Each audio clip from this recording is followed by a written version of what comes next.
ઠાકોર સમાજમાં અત્યારે ગેનીબેન ઠાકોર સિંહણ તરીકે માનવામાં આવે છે, એટલે કે તેઓ સીધી રીતે જે વાત કહે છે તે વાત પુરવાર કરે છે. હાલમાં જ્યારે ઠાકોર સમાજનું બંધારણ થયું ત્યારે ડીજેવાળાએ વિરોધ કર્યો, છતાં તેમને કોઈ ફેર પડ્યો નથી. સાથે ભુવાઓને લઈને પણ તેઓ લડી લેવાના મૂડમાં દેખાય. ત્યારે ઠાકોર સમાજના કાર્યક્રમમાં પણ તેઓએ પોતાની સિંહણ ગર્જના કરી. નમસ્કાર, હું છું ચિંતામણી પુત્ર અનિલ પટેલ. સ્વાગત છે આપનો અમારા વિશેષ કાર્યક્રમમાં. આવો સાંભળીએ ગેનીબેન ઠાકોરે સમાજને શું સલાહ આપી. બોલો સદારામ બાપુની, ભાતીજી મહારાજની, વેલનાથ બાપુની, માધાંતર બાપુની. આજે આ ગાંધીનગરની પવિત્ર ભૂમિ ઉપર ક્ષત્રિય ઠાકોર સમાજ, ક્ષત્રિય ઠાકોર સેના, અલ્પેશભાઈના આ મંત્રને માન આપીને વધારેલા સ્ટેજ ઉપર બિરાજમાન સર્વપક્ષીય ઠાકોર સમાજના સૌ અગ્રગણી આગેવાનો, આ મંત્રને માન આપીને વધારેલ મહેમાનશ્રીઓ, ગુજરાતના ખૂણે ખૂણેથી ક્ષત્રિય ઠાકોર સેના અને ઠાકોર સમાજના સૌ વડીલો, યુવાન ભાઈઓ અને બહેનો, મારી અગાઉ અનેક આપણા સમાજના તમામ મહાનુભાવો સમાજને આવનાર સમયમાં શિક્ષણ તરફ આગળ વધવા માટે જે વાત કરી છે એ વાતમાં હું મારો સૂર પુરાવું છું. આજે આપણે બધા રાતના 3 વાગે કેમ ભેગા થયા? આપણે કયા પરિબળો સામે લડવાનું છે? આપણા વિકાસમાં કયા પરિબળો એ આપણા વિકાસને રૂંધે છે? તો એ પરિબળો એ છે, ચાહે વ્યસન હોય, નિરક્ષરતા હોય, અંધશ્રદ્ધા હોય, કુપોષણ હોય, બેરોજગારી હોય, આવા અનેક પરિબળો સામે વૈચારિક ક્રાંતિ કરીને આજે એના સામે લડવા માટેનો સંકલ્પ કરવાનો છે. અને સંકલ્પ કરવાનો છે ત્યારે આ પરિબળો આપણાને કઈ રીતે આગળ જતા અટકાવે છે એ આપણે બધાય ખૂબ સારી રીતે જાણીએ છીએ. સમાજને એક કરવાની વાત આવે, એના ઉજ્જવળ ભવિષ્ય માટેનો નિર્માણ માટેની વાત થતી હોય તો જેના અન્ન ભેગા એના મન ભેગા. આજે તમામ સમાજો, જે સમાજો વર્ષો પહેલા એક મંચ ઉપર આવ્યા, ખેલદિલીની ભાવના રાખી, વ્યક્તિને કઈ મળે કે ના મળે, પણ જે સમાજોએ એમના સમાજના ઉજ્જવળ ભવિષ્યની ચિંતા કરી, ક્યાંક ન્યાય કે અન્યાય થયો હોય તો પણ એમને સહન કરીને એમને સમાજને આગળ વધવા માટે ખૂબ પરિશ્રમ કર્યો, ખૂબ એમણે સંઘર્ષ કર્યો. એ સમાજો ઉપરથી આપણે શીખ લઈને આપણો સમાજ એ કઈ રીતે પરિશ્રમ કરતો થાય, કઈ રીતે શિક્ષિત સમાજોએ વર્ષો પહેલા પ્રગતિ કરી, એમની પાસેથી પ્રેરણા લઈને કઈ રીતે આગળ વધે, એનું એનાલિસિસ અને એનો સંકલ્પ કરવા માટે આપણે આ બધા ભેગા થયા છીએ. કોઈ પણ ક્રાંતિ એ કોઈ એક દિવસે નથી આવતી. કોઈ સુખી સંપન્ન પરિવાર હોય, કોઈ સુખી સંપન્ન સમાજ હોય તો તમે એનું એનાલિસિસ કરો, તમે એનું અનુકરણ કરો અને એના માટે તમે એ સમાજે કે વ્યક્તિએ કે પરિવારે કેટલા વર્ષ સુધી એને સંઘર્ષ કર્યો છે, ત્યારે એ પરિવાર કે કોઈ સમાજ એ કોઈ આગળ જતો હોય છે. ત્યારે મારે આપ સૌને બે હાથ જોડીને વિનંતી કરવાની છે કે કેવા વિચારોનું આપણે આજે રોપણ કરવા માટે ભેગા થયા છીએ. ઉત્તર ગુજરાતમાં સદારામ બાપા, મધ્ય ગુજરાતમાં ભાતીજી મહારાજ, સૌરાષ્ટ્રમાં વેલનાથ બાપા કે માધાંદર દાદા, આ ચાર ભેગા પાયા ભેગા થઈ જાય ધાર્મિક પાયા, તો મારો સમાજ એ સમગ્ર ગુજરાતનો એક તાંતલે બંધાય. એક આ સંગઠને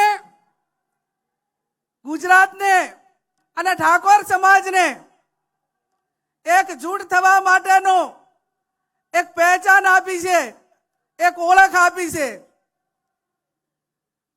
આજે ગુજરાતના કોઈ પણ જિલ્લામાં જઈએ ત્યારે મારે ગૌરવથી કહેવું પડે ને મારે ગૌરવથી ક્ષત્રિય ઠાકોર સેનાને અલ્પેશભાઈને અભિનંદન આપવા પડે કે અમે જે જિલ્લાની અંદર જઈએ ત્યાં સમાચાર આપણે તો 50 દીકરા એક ક્ષત્રિય સેનાના એ સમાજની નાતે મળવા આવે અને સુખ દુઃખની ભાગીદાર થવા માટેની વાત કરે ને વ્યવસ્થા કરે. ચાહે અમરેલીથી કરીને સુરત જઈએ તો પણ એ સમાચાર ભેગા આવી અને એક બેન તરીકે દીકરી તરીકે સન્માન કરે. આ પહેચાન એક ક્ષત્રિય ઠાકોર સેનાએ સમગ્ર ગુજરાતની અંદર આપી છે. ત્યારે આવનાર સમયની અંદર સમય એ કોઈની રાહ જોતો નથી. દુનિયા મિનિટો ઉપર કલાકો ઉપર દોડવા માંડી અને એની સાથે તાલ મિલાવવા માટે કરીને શૈક્ષણિક સંસ્થાઓ આપણી મજબૂતાઈથી બને અને સંસ્થાઓ એવી બને કે જેની અંદર સ્કિલ આપણે એને દીકરા દીકરીઓને આપી શકીએ અને સ્કિલ તૈયાર થાય. આ ગુજરાતની અંદર અનેક પ્રાઇવેટ કંપનીઓ મોટા પ્રમાણમાં છે, પણ ક્યાંક આપણે દીકરા દીકરીને નોકરી માટેની વાત હોય તો 21મી સદી એ ટેકનોલોજી અને જ્ઞાનની સદી છે અને એ પ્રમાણેની માંગનું આપણે એજ્યુકેશન મેળવેલું ના હોય તો આપણને એ કંપનીમાં સારી મોટા હોદ્દાવાળી નોકરી ના મળે. અને આપણું મગજ એ હવે સિક્યુરિટીમાંથી અને નાના નાના હજુ આજે પણ કોઈ નોકરી માટે આવે તો માગણી કરે કે મારા દીકરાને પટાવાળામાં ક્યાંક રાખજો, મારા દીકરાને સિક્યુરિટીમાં કોઈકને રાખજો. હવે આ પટ્ટાવાળાને સિક્યુરિટીમાંથી બહાર નીકળીને ઠાકોર સમાજનો દીકરો આઈએસ ને આઈપીએસ બને, કોઈ કંપનીની અંદર એન્જિનિયર બને, મિકેનિકલ બને. આ સપના જોવા માટે આજે આ સમાજ એ આ ભેગો થયો છે. અને સપના એ વાતો થકી નહીં પણ વ્યવસ્થા થકી થાય. અને વ્યવસ્થાઓ એવી કરવી જોઈએ કે ભલે નાનું કામ થાય, મજબૂતાઈ વાળું થાય, પરિણામ લક્ષી થાય. અને પરિણામ લક્ષી થાય તો જ આ સમાજનો અતૂટ વિશ્વાસ છે એ ભરોસો આપણા ઉપર, નેતાઓ ઉપર ને આગેવાનો ઉપર ટકી રહે. આજે સમગ્ર સમાજના તમામ પક્ષના આગેવાનોએ એકતાના દર્શન કરાવ્યા છે અને આજે આ રાતના આ 3, 4, 5 વાગવા આવ્યા અને ત્યાં સુધી પણ આ આગેવાનો આજે આ સમાજના ભવિષ્યની ચિંતા કરવા માટે કરીને ભેગા થયા છે. અને ભેગા થયા છે ત્યારે આ એક વ્યક્તિથી ના થાય. આ કામો એ સહિયારો પુરુષાર્થ કરવો પડે અને સહિયારો પુરુષાર્થ કરવા માટે કરીને રામચંદ્ર ભગવાન રામ હતા તો પણ એમને લંકા જવા માટે કરીને જ્યારે દરિયા ઉપર જ્યારે પુલ બનાવવાનો હતો, બ્રિજ બનાવવાનો હતો, એ ટાઈમે એક નાનામાં નાની ખિસકોલી પણ એ રામચંદ્ર ભગવાનને એ મદદ કરતી હતી. એમ કોઈ તનથી કરે, કોઈ મનથી કરે, કોઈ ધનથી કરે અને જેટલી મદદ થાય એટલી મદદ કરે. ઘણી વખત કલાકારો કહેતા હોય ને, ઘણી વખત હું સાંભળું કે ભાઈ મારે સમાજ સેવા કરવી છે તો સમાજ સેવા એ મેં કીધું કોઈ તનથી કરે, કોઈ મનથી કરે, કોઈ ધનથી કરે. આ બધી સેવા કરે અને વધારાની કોઈ સેવા ના કરી શકે તો તે કરે ને કરવા દે, કોઈને નડે નહીં તો એ સમાજ સેવા કહેવાય. કામ કરતા વ્યક્તિઓનો ક્યાંક ને ક્યાંક ટીકા થાય, ટિપ્પણ થાય, એ સહન કરીને આગળ વધવા માટેના પ્રયત્નો કરતા હોય છે. પણ એનાથી પણ વધારે મજબૂત મનોબળ રાખીને ટીકા કરતા જે લોકો એ પરિણામ આવશે ત્યારે 100% એ લોકો અભિનંદન આપશે. આજે વિચારોની ક્રાંતિ એટલા માટે કે આ સમાજ એવો છે, તમે રાતે અડધી રાતે બોલાવો તો આજે આખા ગુજરાતનો ઠાકોર સમાજ આ ગાંધીનગરમાં તમારી પાસે આશા અપેક્ષા અને આવનાર ઉજ્જવળ ભવિષ્યની આશા અપેક્ષા લઈને આજે આપણી વચ્ચે અહીંયા ઠાકોર સમાજ આવ્યો છે. હું સમાજને ખાતરી આપું નેતાઓ વતી કે આવનાર સમયની અંદર આ તમે આ પો મહિનાની કડકડતી ઠંડીમાં એક સમાજના ભવિષ્યના નિર્માણ માટે કરીને આવ્યા છો. આ તમારી જે કડકડતી ઠંડીમાં તમારી હેરાનગતિ છે એને એળે નહીં જવા દઈએ એની પણ અમે તમને બધાને ખાતરી આપીએ છીએ.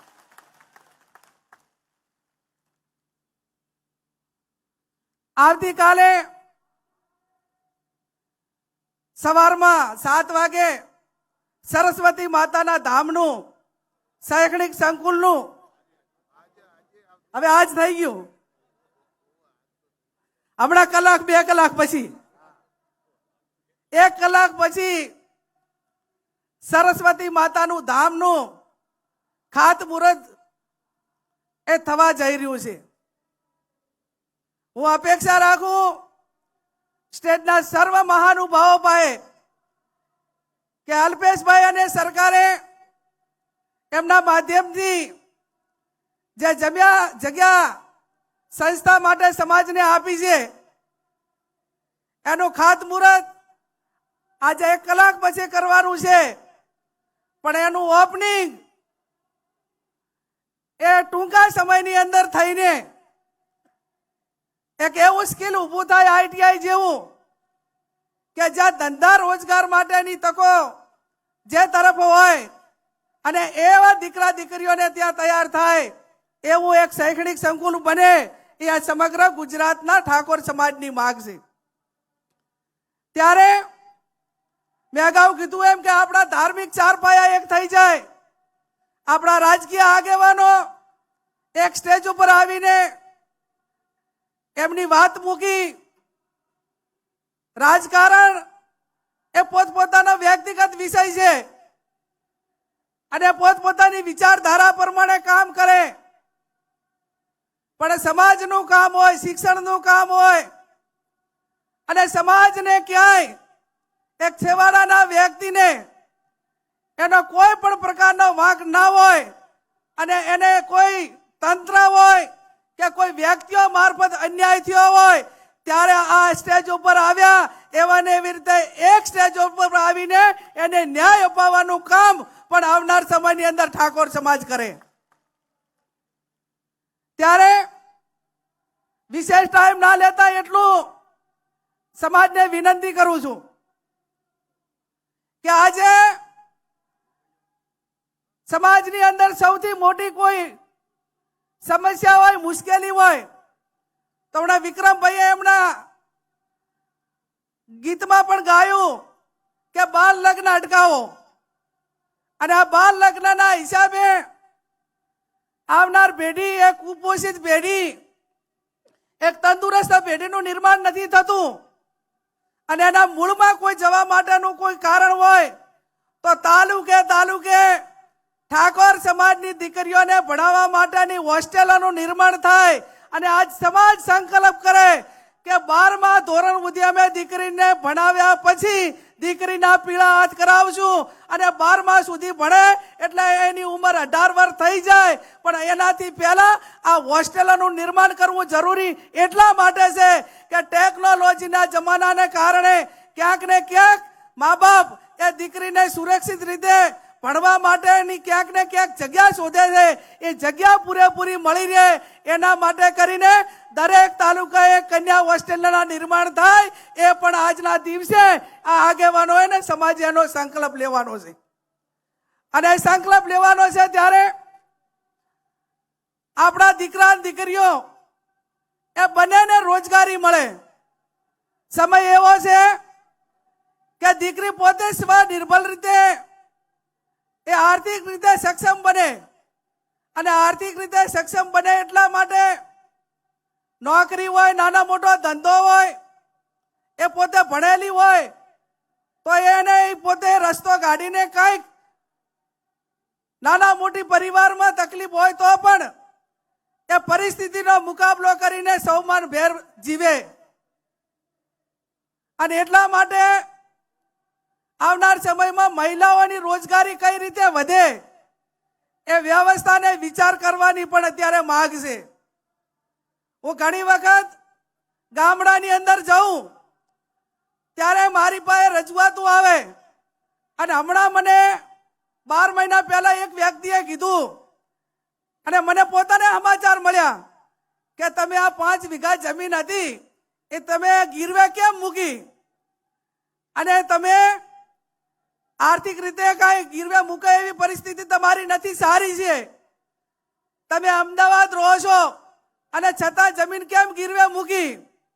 તો કે બેન, આપણા સમાજમાં હગું આવે અને દીકરીનું કોઈ દીકરાની હગાઈ પૂછે તો દીકરીના મા બાપ પેલું એવું કે મારી દીકરી ખેતરે નહીં જાય, મારી દીકરી ખેતરે નહીં જાય એવી વાત મૂકે તો પછી મારે જમીન રાખીને શું કરવાની? એટલે મારો કહેવાનો અર્થ એટલો છે કે દીકરીઓને કેળવણી એવી આપો કે કોઈ પણ મોરચે લડી લેવાની તાકાત ધરાવતી દીકરીઓ આપણા સમાજની અંદર હોય. ચાહે ખેતીવાડીનું કામ હોય, ઘરકામ હોય, નોકરીનું હોય, સ્વનિર્ભર હોય, તમામ પ્રકારનો કોઈ એવી વસ્તુ ના હોવી જોઈએ કે જે કામ ઠાકોર સમાજની દીકરીને ના આવડતું હોય. એની સંપૂર્ણ રીતે કેળવણી થાય એ આ વર્તમાન સમયની માંગ છે. ત્યારે આજે આમ તો અમે દિયોદરથી શરૂઆત કરી હતી. બધાએ તમે બધા એમ કહેતા, આ ઓડિયન્સ તમે બધા બેઠા સમગ્ર ગુજરાતમાં કે અમારે બધા અમે નીચે વાળા તો બધા એક છે, પણ તમે મોટા મોટા માણસો, બધા ધારાસભ્યો, માજી ધારાસભ્યો, બધા મેન આગેવાનો છો, સમાજ સેવક વાળા બધા, એ બધા એક થાય ને તો અમને કામ કરવા માટેની મોકળાશ મળે. એટલે એની શરૂઆત 72 વર્ષથી દિયોદર મુકામે કરી, બનાસકાંઠાએ કરી, અહીંયાથી કરીને બીજા સંમેલનો થયા અને સમાજના ખર્ચા એ ઓછા થાય, સમાજ એ આર્થિક રીતે બરબાદ ન થાય એના માટે કરીને ઉત્તર ગુજરાતના 3 જિલ્લાએ સામાજિક બંધારણ જે તૈયાર કર્યું એ બંધારણ સમગ્ર ગુજરાતના ખૂણે ખૂણે દરેક જિલ્લાની અંદર આવું બંધારણ એ વિસ્તાર પ્રમાણે થાય. એ પણ આવનાર સમયની અંદર તમામ સ્ટેજ ઉપર બેઠેલા તમામ આગેવાનોએ અને આપ સૌએ સાથે મળીને કરવું પડશે.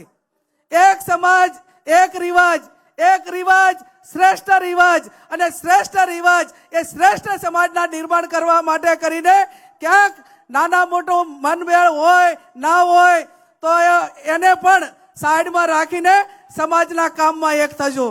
મારી પાસે વિક્રમભાઈએ માગણી મૂકી અને એમને વાત કરી કે બેન આ ડીજે વાળાની એમની માગણી છે, એટલે હવે આ જે બંધારણ એ કોઈ જ્ઞાની બેને નથી બનાવ્યું, સમગ્ર ઉત્તર ગુજરાતના 3 જિલ્લાઓએ સાથે મળીને બનાવ્યું છે. અને એ દિવસે એવી જાહેરાત કરી છે કે આના 1 વર્ષ પછી 4/1/2027 ના રોજ જ્યારે એને 1 વર્ષ પૂરું થાય અને એની ઉજવણી થાય એ ટાઈમે ચર્ચામાં મૂકીશું અને એમાં તમે પણ બધાએ આવજો. ચર્ચાના અંતે જે કાંઈ નિર્ણય લેવાનો થતો હશે એ આવતા વર્ષે થશે. પણ હાલ તો મેં કીધું એમ કે આ બજેટ પસાર થઈ ગયું છે, એટલે હાલ એને કોઈ વિચારણામાં વ્યક્તિગત રીતે લઈ શકાય એવું નથી. અહીંયા તમે ખૂબ મોટી સંખ્યામાં અહીંયા હાજર રહ્યા અને આવનાર સમયમાં એક સમાજની દિશા નક્કી કરવા માટેનો સંકલ્પ માટે આપ સૌ ભેગા થયા. મેં અગાઉ કીધું એમ એક થાઓ, મેક થાઓ, અને જે રીતે બીજા સમાજોએ જે પ્રગતિ કરી, આજે તમે એમ ગણો કે કોઈ સારું કામ કરતો હોય તો એને તમામ સમાજો પણ આવકારતા હોય છે અને એમના રાહે ચાલવા માટેના પ્રયત્નો કરતા હોય છે. આપણા બંધારણ પછી જાગીરદાર સમાજ હોય, રબારી સમાજ હોય, બીજા ઘણા બધા સમાજોએ પણ પોતાના પ્રસંગ કે લગ્ન પ્રસંગો હોય એમાં ખર્ચા ઘટાડીને શિક્ષણ તરફ આગળ વધવા માટેના પ્રયત્નો કર્યા. આપણા બંધારણમાં સોશિયલ મીડિયા હોય, ટીવી ચેનલો હોય અને રોનકભાઈ જેવા કે એબીપી અસ્મિતા જે એમણે એન્કર તરીકે જે ઠાકોર સમાજની અંધશ્રદ્ધા હોય, ઠાકોર સમાજનું બંધારણ હોય, ઠાકોર સમાજના વ્યસન મુક્તિ હોય, તો એમના સૌથી વધારે કોઈએ એક ટીવી એન્કર તરીકે મદદ કરી હોય તો એ રોનકભાઈને હું સમાજ વતી ખૂબ અભિનંદન આપું છું, એમનો આભાર માનું છું. અહીંયા આવડી મોટી સંખ્યામાં તમે હાજર રહ્યા અને સમાજને એક મનોબળ પૂરું પાડ્યું, આગેવાનોને કામ કરવા માટેનું મનોબળ પૂરું પાડ્યું. ભગવાનને પ્રાર્થના કરીએ, સદારામ બાપુને પ્રાર્થના કરીએ કે આ સમાજ ઉત્તર પ્રગતિ કરે, શિક્ષણ તરફ આગળ વધે અને બીજાની હરોળમાં ખભે ખભો મિલાવીને સ્વનિર્ભર બને. એ શબ્દો સાથે આપ સૌનો ખૂબ હૃદયપૂર્વક આભાર. ગેનીબેન ઠાકોરની વાતથી આપ કેટલા સમજ છો જરૂરથી કોમેન્ટ બોક્સમાં કોમેન્ટ કરજો. એ સમયે અમારી યુટ્યુબ ચેનલને આપ લાઈક કરો, સબસ્ક્રાઈબ કરો અને બેલ આઇકન દબાવો. સાથે અમારી વેબસાઇટ છે www.gujaratplus.in, ત્યાં પણ જઈને તમે વધુ અપડેટ થઈ શકો છો. અત્યારે માટે બસ આટલું જ. નમસ્કાર.